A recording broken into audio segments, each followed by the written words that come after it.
Good evening every one. നമ്മുടെ സ്പെഷ്യലായിട്ടുള്ളൊരു webinar ആണ് ഇന്ന് കണ്ടക്ട് ചെയ്യുന്നത്. നിങ്ങളെല്ലാവരെയും ഏറ്റവും സ്നേഹത്തോടെ സ്വാഗതം ചെയ്യുന്നു. PhD അഡ്മിഷനുള്ള ഗൈഡ് ലൈൻസ് നമ്മൾ ഒടുവിലായിട്ടായിരിക്കും ഡിസ്കസ് ചെയ്യുന്നത്. ആദ്യ ഭാഗത്ത് എങ്ങനെ നെറ്റ് അല്ലെങ്കിൽ PhD അഡ്മിഷൻ നേടി ഇനിയിപ്പോ 3 കാറ്റഗറിയിലും ക്വാളിഫൈ ചെയ്യാൻ പറ്റാത്തവർക്ക് JRF എങ്ങനെ എത്തിച്ചേരാം എന്ന് നമ്മുടെ എക്സ്പീരിയൻസ് ടീമിന്റെ ഭാഗത്തു നിന്ന് JRF നേടിയ അധ്യാപകർ നമ്മളോടൊപ്പം ഉണ്ട്. വിഷ്ണു സാറുണ്ട്, ആതിര ടീച്ചറുണ്ട്, ശില്പ ടീച്ചറുണ്ട്. I+ന്റെ ഭാഗത്ത് നിന്ന് നിതിൻ സാർ ജോയിൻ ചെയ്തിട്ടുണ്ട്. എല്ലാവരെയും, നമ്മുടെ അധ്യാപകരെയും I+ന്റെ ടീമിനെയും നമ്മുടെ സ്റ്റുഡൻസിനെയും ഏറ്റവും സ്നേഹത്തോടു കൂടി ഒരിക്കൽ കൂടെ നമ്മുടെ വെബിനാറിലേക്ക് സ്വാഗതം ചെയ്യും. ആദ്യമായിട്ട് നിങ്ങളുടെ ഒരു എക്സ്പെക്ടേഷൻ എന്തൊക്കെയാണെന്ന് ചാറ്റ് ബോക്സിൽ ഒന്ന് പറയാമോ? നമ്മുടെ സെഷൻ തുടങ്ങുന്നതിന് മുൻപായിട്ട് നിങ്ങളുടെ എക്സ്പെക്ടേഷൻ എന്തൊക്കെയാണ്? ചാറ്റ് ബോക്സിൽ ജസ്റ്റ് ഒന്ന് ടൈപ്പ് ചെയ്തിടാമോ? ഒരുപാട് പേര് ജോയിൻ ചെയ്തിട്ടുണ്ട്, പറഞ്ഞോളൂ. ഇപ്പോ അധ്യാപകർക്കാണെങ്കിലും നമ്മളൊരു സ്ലൈഡ് പ്രിപ്പയർ ചെയ്തിട്ടുണ്ട്, തയ്യാറെടുത്തിട്ടുണ്ട്. നിങ്ങളോട് പറയാനുള്ള പോയിന്റുകൾ, നിങ്ങളുടെ ഒരു എക്സ്പെക്ടേഷൻ എന്തൊക്കെയാ? സ്പെസിഫിക് ആയിട്ട് എന്ത് ഇൻഫർമേഷനാണ് നിങ്ങൾക്ക് ആവശ്യമുള്ളത്? High Anju, good evening. മറ്റുള്ളവരും കൂടി എന്ത് ഇൻഫർമേഷൻ ആണ് നിങ്ങൾ ആഗ്രഹിക്കുന്നത് ഇന്നത്തെ ഈ സെഷനിൽ നിന്ന് നിങ്ങൾക്ക് കിട്ടിയാൽ? ഫോക്കസ് ഏരിയാസ് അറിയണമെന്ന് സജിനി പറയുന്നുണ്ട്. Rajesh, good evening. Athira teacher focus ഏരിയകൾ തീർച്ചയായിട്ടും ഇന്നത്തെ സെഷനിൽ പറയുന്നുണ്ടാവും. മറ്റുള്ളവരുടെ എക്സ്പെക്ടേഷൻ എന്താ? എങ്ങനെ JRF എത്താം? ഓക്കെ, അതൊരു ജനറൽ ആയിട്ടുള്ള ക്വസ്റ്റ്യൻ അല്ലേ? Okay, how to crack JRF, systematic ആയിട്ട് എങ്ങനെ പഠിക്കാം, study methods, importance of paper one. Okay, എന്റെ കൂടെയുള്ള അധ്യാപകരും ഇതൊക്കെ നോട്ട് ചെയ്യുന്നുണ്ട്. കോച്ചിങ് ഡീറ്റെയിൽസ് അതൊടുവിലായിട്ട് നമുക്ക് പറയാം. ഇമ്പോർട്ടന്റ് ഏരിയാസ്, എങ്ങനെ കൺസിസ്റ്റൻസി മെയിൻറ്റെയിൻ ചെയ്യാം. ഓക്കെ, ഞാൻ MBA ഫസ്റ്റ് ഇയർ ആണ്. നെറ്റില് പാരലായിട്ട് ഫോക്കസ് ചെയ്ത് പോവാം കേട്ടോ. ഓക്കെ, ഒരുപാട് പോയിന്റുകൾ, ഇമ്പോർട്ടന്റ് നോട്ട്സ് വരുന്നുണ്ട്. ഓക്കെ, ഈ കാര്യങ്ങളെല്ലാം തന്നെ കഴിവതും നമ്മൾ ഇതെല്ലാം തന്നെ അഡ്രസ് ചെയ്യാം. വിഷ്ണു സാറും ആതിര ടീച്ചറും ശില്പ മിസ്സും ഇതൊക്കെ നോട്ട് ചെയ്യുന്നുണ്ട്. GK എങ്ങനെ നോക്കണം? ഓക്കെ, ഇത്തരം കാര്യങ്ങളെല്ലാം നമുക്ക് ഇന്ന് പറയാം കേട്ടോ. ആദ്യമായിട്ട് ഒരു ഓവർവ്യൂയിലേക്കാണ് കിടക്കുന്നത്. എത്ര ചോദ്യം ഉണ്ടെന്നോ എത്ര മാർക്കിന്റെ പരീക്ഷയാണെന്നൊന്നും ഞാൻ പറയുന്നില്ല. നെറ്റ് പരീക്ഷ സീരിയസ് ആയിട്ട് കാണുന്ന എല്ലാവർക്കും അറിയേണ്ട ഒരു കാര്യം അല്ലേ? 50 ചോദ്യം പേപ്പർ 1, 100 ചോദ്യം പേപ്പർ 2, 150 ഓവറോൾ ക്വസ്റ്റ്യൻസ്, 3 മണിക്കൂറിന്റെ എക്സാം, 300 മാർക്ക്. കട്ട് ഓഫ് ഒക്കെ ഓരോ വർഷവും കൂടി വരുന്നൊരു ട്രെൻഡ് നിങ്ങളും കാണുന്നുണ്ടാവും. സൈക്കോളജി ഒക്കെ കഴിഞ്ഞ സൈക്കിളിൽ നിന്ന് ഒരു 30-40 മാർക്കിന്റെ ഇൻക്രിമെന്റ് ആണ് കട്ട് ഓഫിന് വന്നിരിക്കുന്നത്. ഇതിന്റെ റീസൺ എന്താ? റീസൺ അനലൈസ് ചെയ്യുമ്പോൾ നമുക്ക് കാണാൻ പറ്റുന്ന ഒരു പ്രധാനപ്പെട്ട കാര്യമാണ് പഠനം സീരിയസ് ആയിട്ട് എടുക്കുന്ന ആളുകൾ കൂടി വരുന്നു എന്നുള്ളത്. കറക്റ്റ് അല്ലേ? ആലോചിച്ച് നോക്കിയേ, ഇതൊരു നോം റെഫറൻസ്ഡ് ആയിട്ടുള്ള ടെസ്റ്റ് ആണ്. പരീക്ഷയിലെ പെർഫോമൻസ് എല്ലാവരും നന്നായി പെർഫോം ചെയ്താൽ എന്ത് സംഭവിക്കും? തീർച്ചയായിട്ടും കട്ട് ഓഫും മുകളിലേക്ക് പോകും. അത് തന്നെയാണ് സംഭവിക്കുന്നത്. അല്ലാതെ ഇതിൽ റോക്കറ്റ് സയൻസോ ഒരുപാട് അനാലിസിസിന്റെയോ ഒന്നും ആവശ്യമില്ല. കൂടുതൽ നന്നായി പ്രിപ്പയർ ചെയ്യുമ്പോൾ കൂടുതൽ നല്ല കട്ട് ഓഫ് വരും. കാര്യം എല്ലാ സൈക്കിളിലും തയ്യാറെടുക്കുന്നവരിലെ ഏറ്റവും മികച്ച 1% താഴെ ആളുകൾക്കാണ് ഈ JRF കിട്ടുന്നത്. ടോപ്പ് 6%, ഈ 1% കൂടെ ഒരു 5% ആളുകൾ കൂടി ചേരുന്നവർക്കാണ് നെറ്റ് കിട്ടുന്നത്. ഒരു 15%-അടുത്ത്, 15-16% അടുത്താണ് PhDക്കുള്ള എലിജിബിലിറ്റി ക്രൈറ്റീരിയ ആയിട്ട് നിങ്ങളുടെ സ്കോർ ഉപയോഗിക്കാനുള്ള അവസരം കിട്ടുന്നത്. കാര്യങ്ങൾ ക്ലിയർ ആവുന്നുണ്ടല്ലോ? അപ്പൊ ഒരുപാട് തിങ്ക് ചെയ്യേണ്ട ആവശ്യമില്ല. കുട്ടികൾ നന്നായി തയ്യാറെടുക്കുമ്പോൾ, പാർട്ടിസിപ്പൻസ് നന്നായിട്ട് തയ്യാറെടുക്കുമ്പോൾ കട്ട് ഓഫ് കൂടുന്ന രീതിയിലാണ് നെറ്റ് പരീക്ഷ ക്രമീകരിച്ചിരിക്കുന്നത്. മുകളിൽ നിന്ന് താഴേക്ക് സ്കോറുകൾ അറേഞ്ച് ചെയ്താൽ ഏറ്റവും മുകളിൽ നിൽക്കുന്ന 1% പേര്. 1000 പേരാണെങ്കിൽ എത്ര പേരുണ്ടാവുള്ളൂ? 10 പേരുണ്ടാവും അല്ലെ? 100 പേരാണെങ്കിൽ ഒരാള്, 1000 പേരാണെങ്കിൽ 10 പേര്. അങ്ങനെയല്ലേ പെർസെൻറ്റേജ് വരിക? നെറ്റാണെങ്കിലോ 100 പേരുണ്ടെങ്കിൽ ഈ ഒരു JRF പുറമെ ഒരു 5 പേർ കൂടെ. ഇത് റഫ് കണക്കാട്ടോ, കൃത്യമായിട്ട് ഇങ്ങനെ ആയിരിക്കും എന്നല്ല. അത് കഴിഞ്ഞിട്ട് 1000 പേരാണെങ്കിൽ 50 പേർ കൂടി നെറ്റ് കിട്ടി 10 JRF പുറമെ. അത്രേ ഉള്ളൂ. അപ്പൊ അതിലേക്ക് എത്താൻ വിഷ്ണു സാറുമായിട്ട് ഒരു ഡിസ്കഷന് ഞാൻ ഇരുന്നപ്പോ അദ്ദേഹം പറഞ്ഞ ഒരു വാക്ക് ഞാൻ കടമെടുക്കുക. നെറ്റിന് വേണ്ടി പഠിക്കുന്നത് അവസാനിപ്പിക്കുക. നെറ്റിനോ JRF വേണ്ടി പഠിക്കുന്നത് അവസാനിപ്പിച്ചിട്ട് സബ്ജക്ട് ഏരിയയില് ഈ പരീക്ഷയോട് അനുസൃതമായിട്ട് നോളജ് ബിൽഡ് ചെയ്യാൻ വേണ്ടിയിട്ട്, ഡീപ്പ് നോളജ് ബിൽഡ് ചെയ്യാൻ വേണ്ടിയിട്ട് പഠിക്കുക. വിഷ്ണു സാർ മികച്ചൊരു അധ്യാപകനും ഒരു സബ്ജക്റ്റിലെ എക്സ്പേർട്ടുമാണ്. അപ്പൊ അദ്ദേഹം പറഞ്ഞ വാക്കുകൾ എനിക്ക് ഭയങ്കര ഇൻസൈറ്റ്ഫുൾ ആയിട്ട് തോന്നി. ശരിയാണല്ലോ. ഞാൻ പലപ്പോഴും കുട്ടികളുടെ അടുത്ത് പറയുന്നത് നെറ്റിനായിട്ട് JRF വേണ്ടി നിങ്ങളുടെ ലക്ഷ്യം മുൻനിർത്തി പഠിക്കണം. എന്നാൽ അതോടൊപ്പം നിങ്ങൾ ഇത് പഠിച്ച് JRF നേടിക്കഴിഞ്ഞാൽ റിസർച്ച് ചെയ്യാനായിട്ട് പോകുന്നവരാ അല്ലെ? റിസർച്ചിനായിട്ട് പോകുന്നവരല്ലേ? വിദ്യാർത്ഥികളെ, മറ്റുള്ളവരെ പഠിപ്പിക്കാനായിട്ട് കൂടി പോകുന്ന മനുഷ്യരാ. അപ്പൊ സബ്ജക്ട് നോളജ് ഇല്ലെങ്കിൽ ഈ കാര്യം നടക്കൂ? ഈ 2 കാര്യങ്ങളും വൃത്തിയായിട്ട് ചെയ്യാൻ നിങ്ങൾക്ക് പറ്റുമെന്ന് തോന്നുന്നുണ്ടോ? ഒരിക്കലും ഇല്ല. അപ്പൊ അതുകൊണ്ട് തന്നെ ഇൻഡെപ്ത് നോളജ് ഡെവലപ്പ് ചെയ്യാനായിട്ട് ശ്രമിക്കുക. അപ്പോ ഒരു കാര്യം അപ്പോഴും പ്രത്യേകം ഓർക്കണം, നമ്മളൊരു റിസർച്ച് വർക്ക് ചെയ്യുന്ന ഡെപ്തില് ഓരോ സബ് ടോപ്പിക്കുകളും പഠിക്കാൻ നിന്നാൽ ഈ 6 മാസം കൊണ്ട് പഠിച്ച് തീരാനായിട്ട് പറ്റില്ല. പറ്റുമോ? ഓരോ കുഞ്ഞ് PhD തീസിസിനുള്ള വർക്ക് നമുക്ക് ഓരോ യൂണിറ്റിലും 20 യൂണിറ്റിനായിട്ട് ചെയ്യാൻ സാധിക്കുമെന്ന് തോന്നുന്നുണ്ടോ? അതും പോസിബിൾ അല്ല. അപ്പൊ എന്ത് ചെയ്യണം? ഇതിന്റെ 2ന്റെ ഇടയിൽ ബാലൻസ് സ്ട്രൈക്ക് ചെയ്യുന്നവരാണ് JRF എത്തുന്നത്. സർഫസ് ലെവലിൽ സിലബസ് കവർ ചെയ്യാൻ വേണ്ടിയിട്ട് എന്തെങ്കിലുമൊക്കെ ചെയ്യുന്ന ഒരു കൂട്ടരുമുണ്ട്. ഒരു ചെറിയ ടോപ്പിക് എടുത്ത് ഒരുപാട് ഡെപ്തിൽ പഠിച്ച് ചില ടോപ്പിക്കുകൾ നോക്കാനേ പറ്റാതെ 30-40% സിലബസ് കവർ ചെയ്തിട്ട് പരീക്ഷയ്ക്ക് പോകുന്നവരുമുണ്ട്. ഈ 2 കൂട്ടരും ക്വാളിഫൈ ചെയ്യാൻ ചാൻസ് ഉണ്ടോ?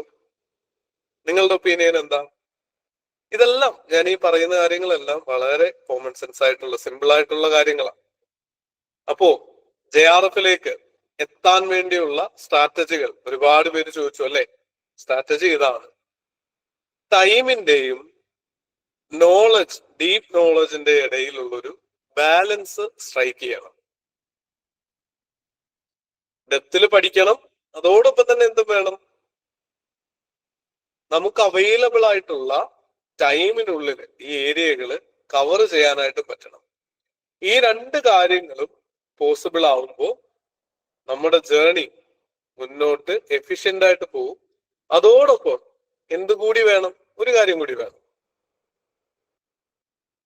കൺസിസ്റ്റന്റ് ആയിട്ടുള്ള എഫേർട്ട് എടുക്കണം. കാര്യം ഈ പഠിക്കുന്നവരില് ഏറ്റവും മികച്ച 1% എത്തി JRF നേടണമെങ്കിൽ തീർച്ചയായിട്ടും മികവ് തെളിയിച്ചവര് മികവുള്ളവരാവും കൂടി വേണം. അധ്വാനിക്കാതെയും ടൈം സ്പെൻഡ് ചെയ്യാതെയും പഠനത്തില് സ്ട്രോങ് ആവാതെയും JRF എത്തുക നെഗറ്റീവ് മാർക്ക് ഇല്ലാത്ത പരീക്ഷയായിട്ട് എങ്ങനെയെങ്കിലുമൊക്കെ കറക്കി കുത്തി നമുക്ക് എത്തിച്ചേരാമെന്ന് വിചാരിക്കുന്നത് ബുദ്ധിമോശമാണ്. അങ്ങനെ ആരെയും എന്റെ പരിചയത്തിലൊട്ട് ഇല്ലതാണ്. കൃത്യമായിട്ട് പഠിച്ചു തന്നെയാ എല്ലാവരും എത്തിയത്. അപ്പോ ഇതിന് വേണ്ടുന്ന കൃത്യമായിട്ടുള്ള സ്റ്റഡി സ്ട്രാറ്റജികളും സ്റ്റെപ്പുകളും ആതിര ടീച്ചർ നമ്മുടെ അടുത്ത് ഡിസ്കസ് ചെയ്യും. വളരെ സ്പെസിഫിക് ആയിട്ട് ഒരു 20 മിനിറ്റ്സ് ടീച്ചർ അത് ഡിസ്കസ് ചെയ്യും. അതിനുശേഷം PhD അഡ്മിഷനും അതിന്റെ ക്രൈറ്റീരിയകളും കാര്യങ്ങളും ഒക്കെ വിഷ്ണു സാർ പറയും. ഏറ്റവും ഒടുവിലായിട്ട് ശില്പ ടീച്ചർ ഈ PhD ജേർണി ഇപ്പൊ അഡ്മിഷന്റെ പ്രോസസ്സ് കഴിഞ്ഞ് അത് ചെയ്തുകൊണ്ടിരിക്കുന്ന ആളാണ്. ആ ജേർണി നിങ്ങളുടെ അടുത്ത് എക്സ്പ്ലെയിൻ ചെയ്യും. അതോടൊപ്പം നമ്മുടെ കോഴ്സിന്റെ ഡീറ്റെയിൽസ് ഏറ്റവും ഒടുവിലായിട്ട് നിങ്ങളെ അറിയിക്കും. കുറച്ചുപേര് അതും ചോദിച്ചിരുന്നു. അതാണ് നമ്മുടെ പ്ലാൻ. ഏറ്റവും ആദരവോടുകൂടി ടീച്ചറിനെ ഞാൻ സ്വാഗതം ചെയ്യുന്നു. അതിലെ ടീച്ചറെ കണ്ടിന്യൂ ചെയ്യുന്നു. Thank you sir. എല്ലാരും സുഖമായിട്ടിരിക്കുന്നില്ലേ? ചാറ്റ് ബോക്സ് ഒന്ന് യൂസ് ചെയ്യണേ. ഓക്കെ, എല്ലാവർക്കും സുഖമാണ്. എല്ലാവരും സന്തോഷമായിട്ട് ഇരിക്കുന്നില്ലേ? ഓക്കെ, ആ സന്തോഷത്തിനൊക്കെ നമുക്കിപ്പോ ഒരു തീരുമാനമാക്കാം. ഞാൻ ചെറിയൊരു കണക്ക് ചോദിക്കാവേ. നിങ്ങൾക്ക് ആദ്യമേ നമ്മൾ പറയാൻ ഉദ്ദേശിക്കുന്നത് എന്തുകൊണ്ട് പേപ്പർ 1 അല്ലെങ്കിൽ എന്തിനാ പേപ്പർ 1 അല്ലെ? എല്ലാവരുടെയും മനസ്സിലൊരു സംശയമുള്ളതാ, എന്തിനാ പേപ്പർ 1 അല്ലെ? അപ്പോ ആദ്യമേ ഞാനൊരു കണക്ക് ചോദിക്കാം. ഈ കണക്കെന്നൊക്കെ പറയുമ്പോഴേ പലരുടെയും മനസ്സിൽ മിസ് സ്ട്രാറ്റജി ഒക്കെ പറയാൻ വന്നിട്ട് കണക്കിലോട്ടാണല്ലോ പോകുന്നതെന്നൊക്കെ തോന്നും. ഒന്ന് വെയിറ്റ് ചെയ്ത് കേൾക്കും കേട്ടോ. നിങ്ങൾക്ക് അറിയാവുന്ന കാര്യമാണ്, പേപ്പർ 1-ന് 50 ക്വസ്റ്റ്യൻ ഉണ്ട്. അതിനകത്ത് ഒരു ക്വസ്റ്റ്യന് 2 മാർക്ക് വെച്ച് 100 മാർക്കാണ് വരിക. പേപ്പർ 2-ന് എത്രയാണ്? 100 ക്വസ്റ്റ്യൻ 2 മാർക്ക് വെച്ചിട്ട് നമുക്ക് 200 മാർക്കിനാണ് നമ്മുടെ എക്സാം വരിക.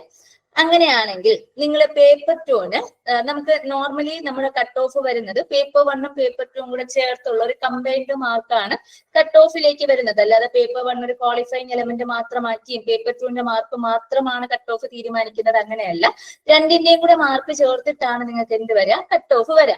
അങ്ങനെയാണെങ്കിൽ നിങ്ങള് സപ്പോസ് ഞാനൊരു ആവറേജ് പറയുവാണ്, നിങ്ങൾക്ക് നോർമലി ഒരു 190 മുതൽ 250 വരെയൊക്കെയാണ് JRF-ന്റെ കട്ട് ഓഫ് എന്ന് വെക്കാം. ഞാൻ ജസ്റ്റ് പറയാണ് 210 ആണ് നിങ്ങളുടെ സബ്ജക്റ്റിന്റെ JRF കട്ട് ഓഫ് എന്ന് വെറുതെ ഒന്ന് വിചാരിക്കാം. അങ്ങനെയാണെങ്കിൽ നിങ്ങൾ പേപ്പർ 1-ന് നിങ്ങൾ ഒരു 70 മാർക്സ് സ്കോർ ചെയ്തു, 70 ക്വസ്റ്റ്യൻസ് നിങ്ങൾ അറ്റൻഡ് ചെയ്തു. ഓക്കെ, പേപ്പർ 1-ല് 100-ല് ഒരു 70 ക്വസ്റ്റ്യൻസ് നിങ്ങൾ അറ്റൻഡ് ചെയ്തു. അങ്ങനെയാണെങ്കിൽ നിങ്ങൾക്ക് പേപ്പർ 2-ന് അവിടെ എത്ര മാർക്ക് കിട്ടി? പേപ്പർ 2-ല് 100 ക്വസ്റ്റ്യൻ ഉള്ളതിൽ 70 ക്വസ്റ്റ്യൻസ് നിങ്ങൾ അറ്റൻഡ് ചെയ്തിട്ടുണ്ട്. അങ്ങനെയാണെങ്കിൽ ഒരു ക്വസ്റ്റ്യന് 2 മാർക്ക് വെച്ചിട്ടാണെങ്കിൽ നിങ്ങൾക്ക് എത്ര മാർക്ക് കിട്ടി? ഓക്കെ, 140 മാർക്ക് കിട്ടി. ആ മാർക്ക് കയ്യിൽ വെച്ചേക്കണേ. ഇനി ഈ 140 മാർക്കിന്റെ കൂടെ എത്ര മാർക്ക് കൂടി ആഡ് ചെയ്താൽ നിങ്ങൾക്ക് 210-ലേക്ക് എത്താൻ പറ്റും? 70. ആ 70 മാർക്ക് ആര് തരണം?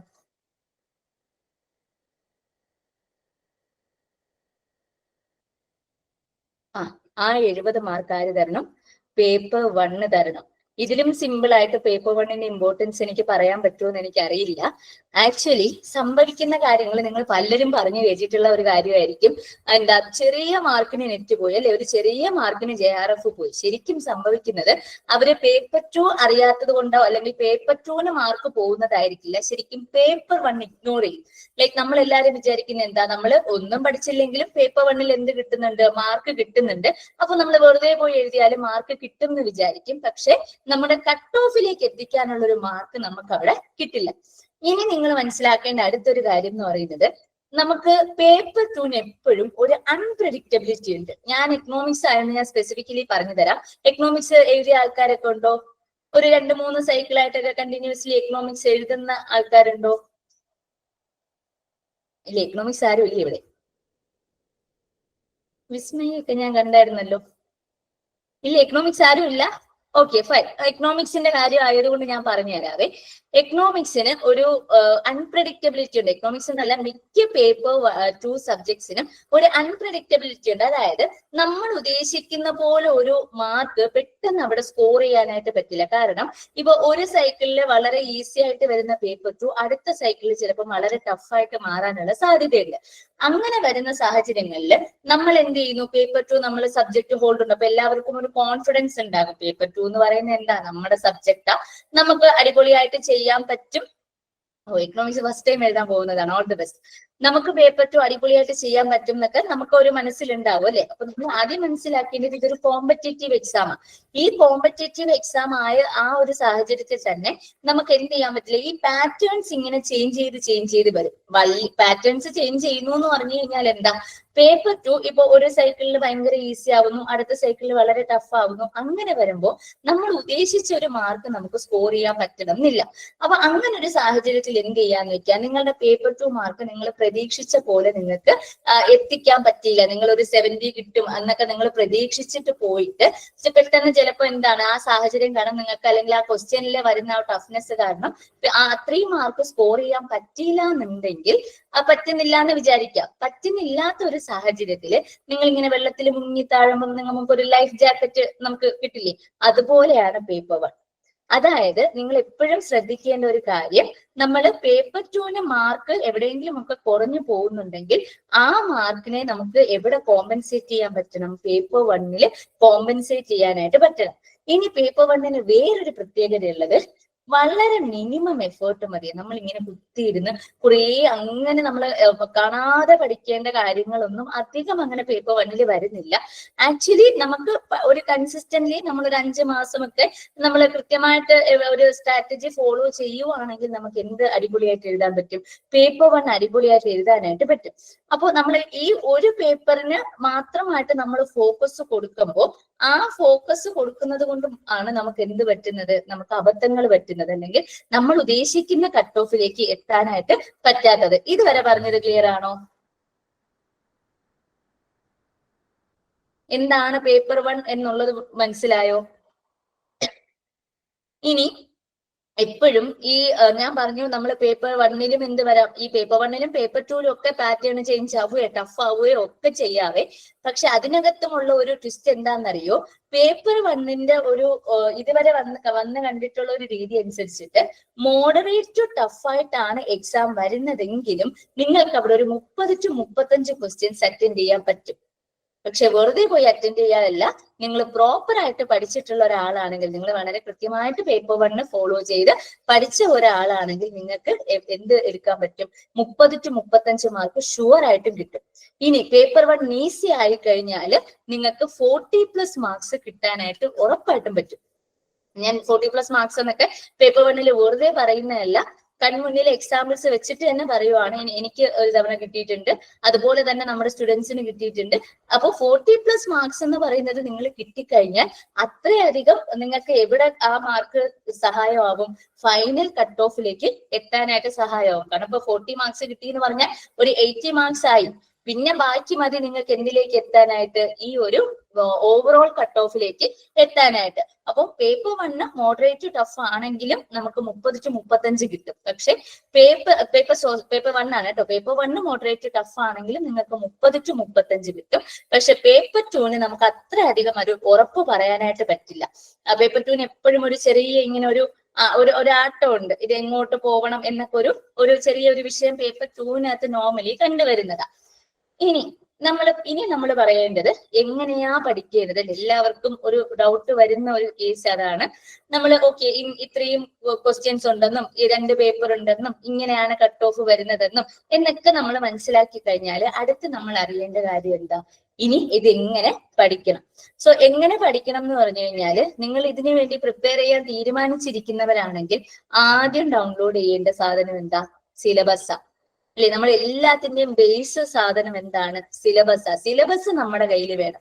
കാരണം ഈ സിലബസ് നോക്കിയാലേ നമുക്ക് എന്താ ഇനി പഠിക്കേണ്ടത്, എന്തൊക്കെയാ ഓരോ ചാപ്റ്ററിനകത്തും വരുന്നത്, ആ ഓരോ ടോപ്പിക്കും എന്താണ് എന്ന് നമ്മൾ മനസ്സിലാക്കണമെങ്കിൽ നമുക്ക് അവിടെ ആരെ വേണം, നമുക്ക് സിലബസ് വേണം. പക്ഷെ അപ്പോഴും നിങ്ങൾ ഈ മുന്നത്തെ എക്സാംസ് ഒക്കെ എഴുതിയിട്ടുള്ള 2-3 സൈക്കിളൊക്കെ എഴുതിയിട്ടുള്ള ആൾക്കാരാണെങ്കിൽ പെട്ടെന്ന് നിങ്ങളുടെ മനസ്സിലൊരു ക്വസ്റ്റ്യൻ വരും, അതിനല്ലെങ്കിലും ഇപ്പൊ സിലബസിലുള്ളതൊന്നും അല്ലല്ലോ ടീച്ചറെ ചോദിക്കുന്നേ. അങ്ങനെ ആരെങ്കിലും ഒക്കെ വിചാരിച്ചോ? മിസ് വൈകുന്നേരം ഇവിടെ വന്നിരുന്ന് അങ്ങ് തള്ളി മറിക്കുക, സിലബസ് വെച്ചാ പിന്നെ അങ്ങ് നമുക്ക് കട്ട് ഓഫിലൊക്കെ എത്താൻ പറ്റും അല്ലേ? പലരുടെയും മനസ്സിൽ പോയിട്ടുണ്ട്. അല്ലെങ്കിൽ സിലബസ് ഒന്നും പഠിച്ചിട്ട് ഒരു കാര്യവുമില്ല അല്ലേ? ശരിക്കും ഞാൻ ആൾറെഡി പറഞ്ഞ പോലെ എന്ത് പഠിക്കണം എന്നുള്ളത് ഒക്കെ നമുക്ക് സിലബസ് ആണ്. അതുപോലെ എങ്ങനെ പഠിക്കണം എന്ന് അറിയണമെങ്കിൽ നമുക്ക് പ്രീവിയസ് ഇയർ ക്വസ്റ്റ്യൻസും കൂടി വേണം. അതെ, നിങ്ങൾ ഇങ്ങനെ ഒരിക്കലും വിചാരിക്കില്ല കാർത്തിക്, നിങ്ങളെ എനിക്ക് അറിഞ്ഞൂടെ, ഞാൻ ഹൈപ്പോത്തറ്റിക്കൽ ആയിട്ടുള്ള വേറെ കുട്ടികളുടെ കാര്യം പറഞ്ഞത്, നിങ്ങളെയല്ല കേട്ടോ. അപ്പോ നമുക്കിവിടെ എന്താ, സിലബസ് നിങ്ങൾ ഓൾറെഡി എന്താ കയ്യിലുണ്ട്, ഇത്ര ചാപ്റ്റേഴ്സ് ഉണ്ട്, ഇത്ര മൊഡ്യൂൾസ് ഉണ്ട്, അതിനകത്ത് ഇത്ര ടോപ്പിക്സ് ഉണ്ട് എന്നൊക്കെ മനസ്സിലാക്കി കഴിഞ്ഞ് നിങ്ങൾ പഠിച്ചു തുടങ്ങുമ്പോൾ തന്നെ നമ്മൾ എന്തും കൂടി നോക്കണം, പ്രീവിയസ് ഇയർ ക്വസ്റ്റ്യൻസ് കൂടെ നോക്കണം. അപ്പൊ ഞാൻ ആൾറെഡി പറഞ്ഞു ഇതൊരു കോമ്പറ്റേറ്റീവ് എക്സാം അല്ലെ. അപ്പൊ നമ്മള് UGക്കും PGക്കും ഒക്കെ പഠിച്ച അതേ സ്ട്രാറ്റജിയും കൊണ്ടിട്ട് ഈ ഒരു എക്സാം എഴുതാൻ പോകാൻ പറ്റുമോ? ഇല്ല. അപ്പൊ ആദ്യം നമ്മൾ എന്തറിയണം, നമ്മൾ എഴുതാൻ പോകുന്ന എക്സാമിനെ കുറിച്ച് അറിയണം അല്ലെ. എക്സാമിന്റെ ഡിമാൻഡ് എന്താണെന്നറിയണം. നമ്മളൊരു എക്സാം എഴുതാൻ പോകുമ്പോൾ, അത് ഏതൊരു എക്സാം ആയാലും അങ്ങനെയാ, ആ ഒരു എക്സാം എന്താ നമ്മളിൽ നിന്ന് ഡിമാൻഡ് ചെയ്യുന്നത്, ആ എക്സാമിന് ആവശ്യമുള്ള സാധനം നമ്മൾ അങ്ങോട്ട് കൊടുത്താൽ പോരെ. അപ്പൊ ആ എക്സാം എന്താ ഡിമാൻഡ് ചെയ്യുന്നതെന്ന് മനസ്സിലാവണം. അപ്പൊ ഇവര് ക്വസ്റ്റ്യൻസ് എങ്ങനെയാ സ്ട്രക്ചർ ചെയ്യുന്നത്, ഓരോ മൊഡ്യൂളിൽ നിന്നും എങ്ങനെയാണ് ക്വസ്റ്റ്യൻസ് ചോദിക്കുന്നത് എന്നൊക്കെ മനസ്സിലാക്കാനായിട്ട് നമുക്ക് എന്ത് വേണം, പ്രീവിയസ് ക്വസ്റ്റ്യൻസ് വേണം. അപ്പോ നിങ്ങൾ സിലബസും എടുക്കുക, അതുപോലെ തന്നെ എന്ത് ചെയ്യുക, ഒരു 4-5 വർഷത്തെ ക്വസ്റ്റ്യൻ പേപ്പേഴ്സ് ഒന്ന് കളക്ട് ചെയ്ത് വെക്കുക പേപ്പർ 1-ന്റെ. എന്നിട്ട് നിങ്ങൾ ക്വസ്റ്റ്യൻസ് നോക്കിക്കഴിഞ്ഞാൽ ഈ ക്വസ്റ്റ്യൻസ് ഒക്കെ എങ്ങനെയാ ചോദിക്കുന്നത് എന്നുള്ള, അതായത് ക്വസ്റ്റ്യൻ ചോദിക്കുന്ന രീതി എങ്ങനെയാന്നുള്ളത് നമുക്ക് മനസ്സിലാവും. ഇനി നോക്കേണ്ട ഒരു കാര്യം എന്ന് പറയുന്നത്, നമ്മൾ വെറുതെ കുഞ്ഞിലേക്ക് പഠിച്ച പോലെ നമ്മൾ കാണാതെ ക്വസ്റ്റ്യൻസ് പഠിക്കുന്നു. ക്വസ്റ്റ്യൻ നമുക്ക് എന്താ, ഒരു എക്സാമിന് ക്വസ്റ്റ്യൻ വരുന്നു, നമ്മൾ പഠിച്ചത് അതേപടി കോപ്പി പേസ്റ്റ് ചെയ്ത് ഒരു ക്വസ്റ്റ്യൻ വരുന്നു, നമ്മൾ ആൻസർ ചെയ്യുന്നു. അതല്ല നെറ്റ് എക്സാം. നമ്മൾ പഠിച്ച കാര്യങ്ങൾ ഇപ്പൊ ഒരു ആപ്ലിക്കേഷൻ ലെവലിലൊക്കെ ആയിരിക്കും ക്വസ്റ്റ്യൻസ് ചോദിക്കുക. അപ്പൊ ആ ഒരു ആപ്ലിക്കേഷൻ ലെവലിലേക്കൊക്കെ നമ്മൾ എത്തണമെങ്കിൽ നമുക്ക് സിമ്പിൾ ആയിട്ട് എന്ത് ചെയ്യണം, നമ്മൾ പഠിക്കുന്ന കാര്യം മനസ്സിലാക്കി അങ്ങ് പഠിച്ചാൽ മതി. നമ്മൾ കാണാതെ ഇതെങ്ങനെ വായിച്ച് കാണാതെ റിപ്പീറ്റ് ചെയ്ത് പഠിക്കുന്നതിന് പകരം നമ്മൾ പഠിക്കുന്ന കാര്യം എന്ത് ചെയ്യുക, ഒരു കോൺസെപ്റ്റുവൽ ക്ലാരിറ്റി വരുത്തി പഠിച്ചു കഴിഞ്ഞാൽ നിങ്ങൾക്ക് വളരെയധികം ഈസി ആയിട്ട് ഇത് സ്കോർ ചെയ്യാനായിട്ട് പറ്റും. ഓക്കെ, ഇനി നമുക്ക് പറയേണ്ട കാര്യം എന്ന് പറയുന്നത്, ഞാനിപ്പോ പേപ്പർ 1 ആയാലും പേപ്പർ 2 ആയാലും കമ്പൈൻഡ് ആയിട്ടാണ് കേട്ടോ പറയുന്നത്. നിങ്ങൾ എപ്പോഴും നമ്മൾ പറഞ്ഞതാണ്, ഈ പേപ്പർ 1-ന് എന്താ 10 മൊഡ്യൂൾസാ ഉള്ളത് അല്ലെ. ഈ 10 മൊഡ്യൂൾസില് ഓരോ മൊഡ്യൂളിൽ നിന്നും 5 ക്വസ്റ്റ്യൻസ് വെച്ചാൽ നമുക്ക് നോർമലി വരാം. അത് ചിലപ്പം ഒരു മൊഡ്യൂളിൽ ഒന്ന് കയറി ഒരു 6 ക്വസ്റ്റ്യൻ ആവുന്നു, അങ്ങനെയൊക്കെ വരത്തുള്ളൂ. കംപ്ലീറ്റ്ലി ഒരു മൊഡ്യൂൾ ഇഗ്നോർ ചെയ്തിട്ട് ഒരു ക്വസ്റ്റ്യൻ പേപ്പർ നിങ്ങൾക്ക് അങ്ങനെ കാണാനായിട്ട് സാധിക്കില്ല. അതിന്റെ അർത്ഥം നമുക്ക് എന്താ, ഒരു മൊഡ്യൂൾ നമുക്ക് സ്കിപ്പ് ചെയ്തിട്ട് പഠിച്ചിട്ട് പോകാനായിട്ട് പറ്റില്ല. ഇല്ലെങ്കിൽ നമുക്ക് ഈ മൊഡ്യൂൾ ഇഷ്ടമല്ല എങ്കിൽ പിന്നെ ഇതങ്ങ് വേണ്ട, ബാക്കിയുള്ളതിന് സ്കോർ ചെയ്താൽ മതിയല്ലോ, അങ്ങനെ ഒരു സംഗതി നമുക്ക് മനസ്സിൽ വെക്കാനായിട്ട് പറ്റത്തില്ല. ഓക്കെ, അതുപോലെ തന്നെ ഇനി പറയാനുള്ളത്, ഇനി ക്വസ്റ്റ്യൻ പേപ്പേഴ്സ് നമ്മൾ ചെയ്ത് തുടങ്ങുമ്പോൾ നമ്മൾ സാധാരണഗതിയിലുള്ള എക്സാംസിനൊക്കെ എന്താ ചെയ്യുന്നത്, നമ്മൾ ആദ്യമേ പഠിച്ചു തീർക്കുന്നു അല്ലെ. പഠിച്ചു തീർന്നതിന് ശേഷം നമ്മൾ എത്രത്തോളം പഠിച്ചു എന്നൊക്കെ അറിയാനായിട്ട് നമ്മൾ എന്ത് ചെയ്യുന്നു, ഫൈനൽ ആയിട്ടായിരിക്കും എന്ത് ചെയ്യുന്നുണ്ടാവുക, ക്വസ്റ്റ്യൻ പേപ്പേഴ്സ് ചെയ്യുന്നുണ്ടാവുക. ഇവിടെ നിങ്ങൾ എന്താ ചെയ്യേണ്ടത്, പ്രിപ്പറേഷൻ തുടങ്ങുന്ന സമയത്ത് തന്നെ പാരലൽ ആയിട്ട് നമ്മൾ ക്വസ്റ്റ്യൻ പ്രാക്ടീസും കൂടി കൊണ്ടുപോകാം. അപ്പൊ പലരും ഇനിയും ഉള്ള ഡൗട്ട് എന്ന് പറയുന്നത്, ക്വസ്റ്റ്യൻ പ്രാക്ടീസ് എന്ന് പറയുമ്പോൾ അത് എങ്ങനെ ചെയ്യണം എന്നുള്ളത് വളരെ വളരെ വളരെ ഇമ്പോർട്ടന്റ് ആണ് കേട്ടോ. നമ്മൾ നോർമലി ചെയ്യുന്ന പോലെ നമ്മൾ ആ ക്വസ്റ്റ്യൻ കണ്ടു, അതിന്റെ ആൻസർ നമ്മൾ ടിക്ക് ചെയ്തു, കിട്ടി, ആൻസർ കിട്ടി എന്ന് പറഞ്ഞ് നമ്മൾ പോകും. അല്ലെങ്കിൽ തെറ്റിപ്പോയി, ഒരു ക്വസ്റ്റ്യൻ നിങ്ങൾ ചെയ്തു, ആൻസർ തെറ്റിപ്പോയി, അയ്യോ തെറ്റിപ്പോയി എന്ന് പറഞ്ഞിട്ട് അവിടെ കളഞ്ഞിട്ട് അങ്ങ് പോകാനായിട്ട് പറ്റില്ല. നമ്മൾ ഇവിടെ ഈ ഒരു നെറ്റിന്റെ പ്രത്യേകിച്ച് പേപ്പർ 1-ലെ ക്വസ്റ്റ്യൻസ് ചെയ്യാന്ന് പറഞ്ഞു കഴിഞ്ഞാല്, ഒരു ക്വസ്റ്റ്യൻ അതിനകത്ത് എന്തുണ്ടാവും, 4 ഓപ്ഷൻസും കൂടി ഉണ്ടാവും അല്ലെ. അപ്പോൾ എപ്പോഴും അതിനകത്ത് ഒരു കറക്റ്റ് ആൻസറും ഉണ്ടാകും. ഇനി ക്വസ്റ്റ്യൻ പേപ്പേഴ്സ് നിങ്ങൾ ചെയ്യുമ്പോൾ അനലൈസ് ചെയ്ത് പഠിക്കാന്ന് നമ്മൾ പറയും. ക്വസ്റ്റ്യൻ പേപ്പർ അനാലിസിസ് എന്ന് പറയും. അതായത് എന്തുകൊണ്ട് ഒരു ഓപ്ഷൻ ആ പെർട്ടിക്കുലർ ക്വസ്റ്റ്യന്റെ ആൻസർ ആയിട്ട് വന്നു. ഒരു കാരണവുമില്ലാതെ ഒരു ആൻസർ വരുമോ? ഒരു ക്വസ്റ്റ്യന്റെ ആൻസർ ആയിട്ട് ഒരു ഓപ്ഷൻ ഒരു കാരണവുമില്ലാതെ വരുമോ? വരുമോ? ഇല്ല. വെറുതെ അവിടെ ഇരുന്ന് നോക്കിക്കൊണ്ടിരിക്കുന്ന സമയത്ത് സി കണ്ടപ്പോ കൊള്ളാം, എങ്കിൽ പിന്നെ സി ഇരിക്കട്ടെ ആൻസർ എന്ന് പറഞ്ഞിട്ടാണോ ആൻസർ കീ ഇടുന്നത്? അല്ല, ഒരു കാരണവശാലും എന്ത് ചെയ്യില്ല, നമുക്ക് ഈ ഒരു രീതിയിൽ ആൻസർ വരത്തില്ല. അപ്പം എന്തായാലും അവിടെ എന്ത് വരും, ഒരു റീസൺ ഉണ്ടാവും അല്ലെ, എന്തുകൊണ്ട് ആ പെർട്ടിക്കുലർ ഓപ്ഷൻ അതിന്റെ ആൻസർ ആയി എന്നുള്ളതിന് നമുക്കൊരു റീസൺ ഉണ്ട്. അത് കണ്ടുപിടിക്കുക. അതിന്റെ ഒപ്പം നമ്മൾ കണ്ടുപിടിക്കേണ്ടത് എന്താ, എന്തുകൊണ്ട് ബാക്കി 4 ഓപ്ഷൻസും തെറ്റിപ്പോയി എന്ന് കണ്ടുപിടിക്കുക. എന്തുകൊണ്ട് ഈ ബാക്കിയുള്ള 3 ഓപ്ഷൻസ് എന്തുകൊണ്ട് അതിന്റെ ആൻസർ ആയിട്ട് വന്നില്ല എന്ന് കണ്ടുപിടിക്കുക. അങ്ങനെ കണ്ടുപിടിക്കുമ്പോൾ നിങ്ങൾക്ക് എന്താണ്, ഈ ബാക്കിയുള്ള 3 ഓപ്ഷൻസിനെ കുറിച്ചിട്ട് അഡീഷണൽ ആയിട്ട് എന്തെങ്കിലും ഒരു ഇൻഫർമേഷൻ കിട്ടും. ഉറപ്പാണേ. ആ കിട്ടുന്ന ഇൻഫർമേഷൻസ് നിങ്ങൾ ചേർത്ത് വെച്ച് കഴിഞ്ഞാൽ ഇത് എവിടെ ഉപകാരപ്പെടും എന്നറിയോ, അടുത്ത ഒരു സൈക്കിളിൽ എക്സാം വരുമ്പോൾ ഈ ബാക്കി വന്ന തെറ്റിയ 3 ഓപ്ഷൻ ഉണ്ടല്ലോ, ആ 3 ഓപ്ഷൻ റിലേറ്റ് ചെയ്തിട്ടായിരിക്കും ഒരു ക്വസ്റ്റ്യൻ വരിക. പറഞ്ഞ് മനസ്സിലാവുന്നുണ്ടോ?